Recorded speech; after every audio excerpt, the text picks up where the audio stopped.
Hi guys, welcome back to the channel. I'm Office Bloke Daz. I'm Office Bloke Mike. And I'm Office Bloke Max. Here we are, all three of us. If Patreon's your thing, check out the link in the description below. All starting for a bargain price of just At £1.50 a month. which gets you Family Guy watch-alongs. The Office, the US Office watch-alongs. Yeah. Last Chance You. The Last Dance. Last Dance as well. Just done the in-betweens as well. Yeah, we're just starting on the tires. tyre. Is it called the tyres? Tyres. Just tyres. Tyres. Just tyres, Yeah, isn't it? Yeah, It's it's proper so funny. Yeah, it is. It's proper funny. It's really good, isn't it? So, yeah, check it out anyway. It's the links in the description below. Why it sucks to be born as a honey badger. Ah, right. I okay. thought these are badass, man. These They are are, proper they like, are. these just any animal that just don't give a shit. Yeah, This is this that, is innit? one of them, isn't it? Yeah. It gets bitten Yeah. by snakes and all sorts, Yeah. don't it? Brushes it off and says, right, I'm As going again. asleep. I'm going Yeah. again. I bet sleeps it Yeah. off. Yeah. That's A such bit a- like a hangover, and then, right, I'm going And again. back out. And then where's that snake? I'm going Yeah. for it. Yeah. It's such a bonkers thing to be like, I'll repel venom. Yeah. We can't even do I that. know. Let's see why it sucks to be born as a honey badger. You're born underground, in a burrow your mom didn't bother digging herself. The first thing you hear is your own squeaking, which doesn't exactly sound intimidating, but don't worry, you'll grow into your attitude soon enough. For now, you're blind, bald, and hungry, with no idea how Sounds much of like a me. headache the world is about to become for you, or how much of a headache you'll become for the world. Mom, for her part, doesn't have time for soft moments. She's busy warding off anything that thinks this burrow looks inviting. You're too small to notice her snarling at predators twice her size, but if you could, you'd probably take notes. At this stage, life is simple. You eat, sleep, and occasionally try to bite your mom's tail when she's not looking. It's not a bad setup, but in a few months, things are going to change. By the time you're a few months old, you're starting to tag along with mom on her daily rounds. She doesn't explain what's happening, you're expected to figure it out on your own. Your first lesson? Bees. Lots of bees. She leads you to a hive and starts ripping it apart like she's owed money. You hang back, mostly because the noise is terrifying, but also because the bees look mad. They swarm her, stinging her face, her paws, her everything, but she doesn't flinch. Why? Because she knows what's inside. Honey and bee larvae. That's the good stuff. Eventually, she grunts at you, which is the honey badger equivalent of saying, your turn. You edge closer, swipe at the hive, and immediately regret your life choices when a bee stings your nose. You yelp, fall over, and scramble back. Mom doesn't help. She just keeps eating, like this is all part of the process. And maybe it is. Over time, you get the hang of it. By get the hang of it, I mean you stop crying when the bees sting you and start focusing on the reward. It's not exactly fun, but it's effective. You're learning one of the most important rules of honey badger life.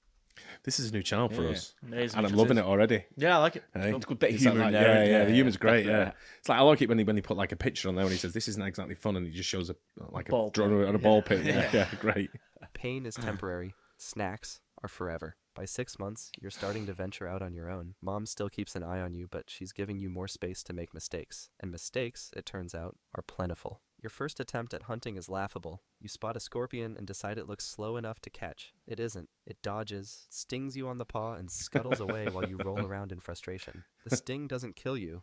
Honey badgers are famously hard to poison, but it stings enough to make you rethink your approach. Your second attempt is slightly better. This time you go for a lizard sunbathing on a rock. You crouch, wait, and then pounce. The lizard darts away, but you manage to grab its tail. It thrashes, you thrash harder, and somehow, you end up with your first successful kill. It's not much, but it's enough to make you feel invincible. Spoiler, you're not. At about a year old, Mom decides she's done babysitting. One day, she's just gone, leaving you standing in the middle of the savannah with no Imagine. backup. Yeah, no. Welcome to independence.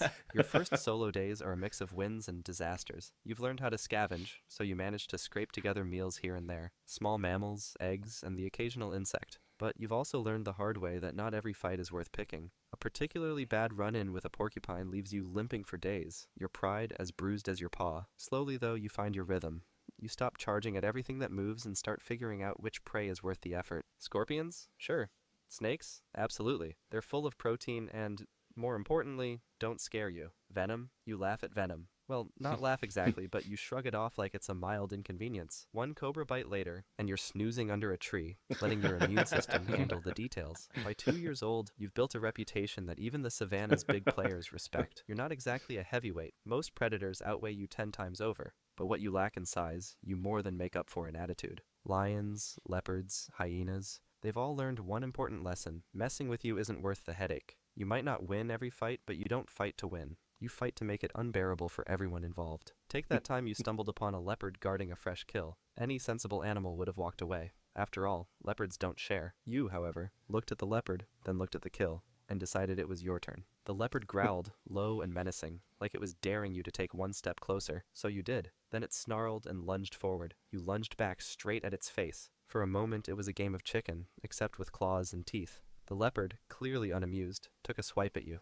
You dodged and responded with a full-on charge. It hesitated, probably running a quick risk assessment. You were smaller, sure, but the sheer audacity was clearly giving it second thoughts. Finally, it sighed, or something close to it, and slinked off into the bushes, leaving you victorious. You dragged the carcass away like this had been the plan all along. But it's not just the big predators you have to deal with. Sometimes it's a pack of wild dogs sniffing around your dinner, or a cheeky jackal thinking it can sneak past you unnoticed. You don't discriminate when it comes to picking fights, big or small. If something crosses your path and looks like it might be a problem, you're going to make sure it regrets the decision. For most animals, survival is about avoiding conflict. For you, it's about doubling down until everyone else gives up. Not because you're stronger, but because you've decided you are. Confidence, it seems, is half the battle. By 3 years old, you're ready for a place of your own. The problem is, space doesn't come easy. Every decent patch of land is already taken, so finding territory isn't about location, it's about negotiation. And by negotiation, I mean biting, growling, and generally causing a scene until someone backs down. Your first attempt doesn't go well. You wander into what looks like unclaimed land, only to realize it belongs to an older honey badger who isn't thrilled to see you. There's no warning growl, just a blur of claws and teeth as it lunges at you. The fight is quick, brutal, and ends with you limping away, slightly wiser, but no less determined. It's fine. You didn't want that patch of land anyway. Eventually, you find a spot that's just right. Enough cover to hide, plenty of prey nearby, and a water source within reach. Unfortunately, it's not unoccupied. A jackal seems to have laid claim, but unlike the honey badger, it's not as interested in fighting. You chase it off with a snarl and a half-hearted charge, and just like that, you've got yourself a new home. Territorial life is straightforward. You patrol the boundaries, sniffing around for intruders and marking your space as you go. If something crosses the line, a curious mongoose, a wandering fox, you handle it swiftly. Most animals get the message after one encounter. The few that don't, well, you're happy to remind them. The routine isn't glamorous, but it works. You're hunting, sleeping, and occasionally causing trouble, which is about as close to domestic life as a honey badger gets. By the time you're 5, you've got this whole honey badger. Wonder how old they live till. I imagine there's a massive range of wild animals, age sort of like, what's it? I mean, I'm talking about without being killed. Yeah, a maximum life. Right, okay. Don't know. You'd think 20? something like 10 to 15 years, yeah. That's what I was thinking, 10 years. Maybe longer, I think 20. Might mention it. Could be, yeah. But they are badass, aren't they? Yeah, They so- proper Just don't a give bit, shit, yeah. Don't care, do they? At all. Your thing down to a science. You've built up enough scars to tell 100 stories, though you'd never bother to share them because bragging isn't your style. Your territory is secure, your hunting skills are sharp, and most predators know better than to test you. Life is steady, predictable, even comfortable. Hunting becomes less about survival and more about efficiency. You've learned how to conserve energy, which means waiting for the perfect opportunity to strike. A fat rabbit, a slow bird, or even an unguarded snake's nest can keep you fed for days. Once you've eaten, you retreat to your den for a nap, where you'll stay until hunger drags you back out. It's a simple life, but it suits you. Still, time catches up with everyone. By 8 or 9, you're not as quick as you used to be. The fights you once charged into with reckless abandon now leave you aching for days. You avoid confrontations when you can, though not because you're afraid. It's just that you've earned the right to pick your battles, and wasting energy on every challenge isn't worth it anymore. One day, a younger honey badger wanders into your territory, clearly looking for a fight. You size it up, remembering when you were the one with something to prove. The scuffle that follows is rougher than you'd like, but you manage to send the intruder packing this time. As you watch it retreat, you know it won't be long before someone else comes along, and eventually, they'll win.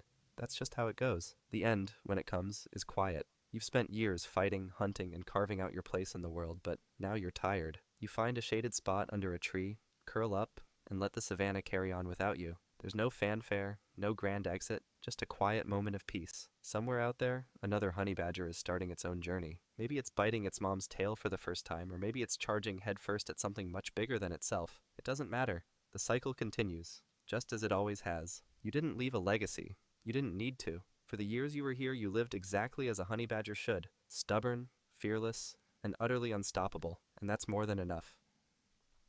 Yeah, great. There we go. What they didn't talk about, though, is procreation and mating and stuff like Yeah, that. true. You know, how he makes his family and what about his kids or her kids or whatever. Yeah, true. Who just kind of like lives on its own and dies. That's it, yeah. Lives, fights, dies. Yeah, there must be slightly more to it than that, like I say, for procreation purposes. Yeah. Otherwise, there'd be none left. But I do like that style of interesting. I think you could use that in like schools. I think. Well, if they use that in school, and everyone will be well into it. Yeah. Oh, absolutely. Yeah. Well, I It's think entertaining. well, I don't know about you two, but when I learned about like nature and animals in school, it was just textbook stuff.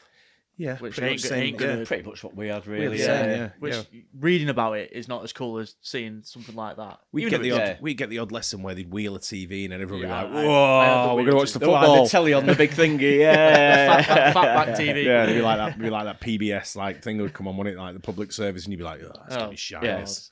And then sure enough, it'd be shit. Next, the Really video of a dull. baby being born. Oh, Yeah, no. exactly. Yeah. Watch how frog spawn goes from being a tadpole, frog spawn to tadpoles. Oh, man. Which is to a just frog. animated You're just versions like- of what you've already read. Yeah. He's Yeah, just stuff like this shit. is so much more interesting. Yeah. It just grabbed the attention a lot more. Of course wouldn't it for would. with kids in school, things like Keep that. him occupied. You know, it's, you know, my grandson does it now, and I show him videos like this and all that, and he remembers all stuff like so it's going through it. Yeah, it's a little bit of humour in there as well, isn't it? Yeah, So it yeah, sort of exactly. keeps you sort of like amused and keeps you occupied, doesn't it? So But it's sort of like gives it in a nutshell as well. Like just that's what it is. That's what it's going to be. That's what Yeah. happens. That's what happens at the end. yeah, this Finished. is pretty That's much the best minutes. way of learning, though. Is like this is going to happen hundreds of thousands of times. Yeah, It's I just never a knew Yeah, it. circle. absolutely, yeah. 2 months ago, I didn't know shit about a honey badger. Never even heard of a honey badger. Same 2 here. months ago. Yeah, yeah. Now I know everything about them. Yeah, Right? And you want to know more. I do. I do want to know more. It's educational. It's educational. Exactly. It's my new favourite animal, the honey Yeah. badger. It's proper like it's an arsehole. They're Isn't it? just sort of Yeah, like it's something that should be prey, but it isn't. Yeah. Like because of attitude. But they should be more popular as well. They should be more fanfare. famous. Yeah. You know what I mean? that's right. Yeah, like I say, I'd never even heard of one. I must admit, till a few weeks back. So It's now they're our favourite animal. Like I say. absolutely, yeah. Attitude they've got. Arsehole animal. Yeah. Love it. Yeah, definitely. Hope you guys enjoyed that as well. Don't forget like and subscribe. See you on the next one. Cheers.